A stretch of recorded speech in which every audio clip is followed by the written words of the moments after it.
Hello साथीहरू, हेर्नु है आजको हवन हाम्रो यस्तो भयो। अनि हवन सकेकै छैन, झन्डै मैले हवन हाल्नै नपाएको। अनि सबैजना पर्खिराख्नु भएको छ, बसिराख्नु भएको छ।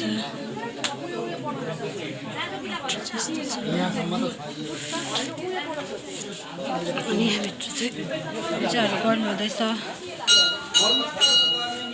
अनि पूजा गर्नु आउनु हुनेहरूको कार्यक्रम सक्नै भएको छैन। यस्तो मजाले सबैजना कति भिड भइरहेको थियो होइन, र पनि अहिले चाहिँ यति बेलासम्म पनि, तर अब मान्छे सक्नै हुँदैन, ढिलो सक्नुहुन्छ पूजाहरू। अनि यस्तो मजाको देखिरहेछ। आज हेर्नु न, शिवलिङ्गहरू यस्तो मजाको देखिरहेछ। बाजे पढ्नु भइरहेको छ। अनि हवन चाहिँ 1-2 मिनटको लागि चाहिँ रोकिरहेको छ नि त, कि स्टार्ट गर्नुहुन्छ। अनि यस्तो हाम्रो चाहिँ माथि जङ्गलको बिचमा छ नि त, यहाँ तल जङ्गल छ।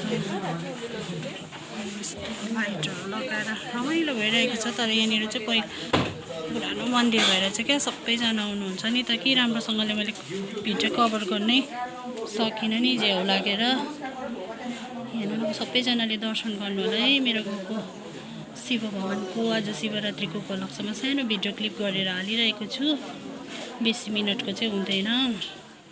अनि यहाँ बाहुन बाजे पढ्नु हुँदैछ। अनि यहाँ गाउँको दादाहरूले चाहिँ हवनको त्यो सामग्री फेरि कम्ती भएर फेरि सुरु गर्नु गरिरहेको छ।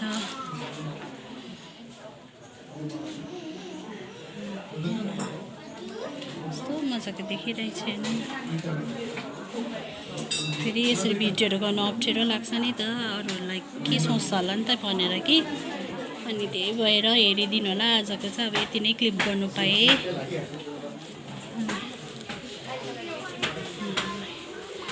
यति नै भिडियो क्लिप गर्नु पाइरहेको छु।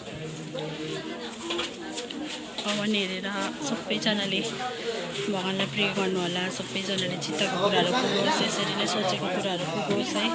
साथीहरूलाई थ्याङ्क यू सो मच हेरिदिनु भएकोमा। लाइक एन्ड सब्सक्राइब गरिदिनुहोस् होला।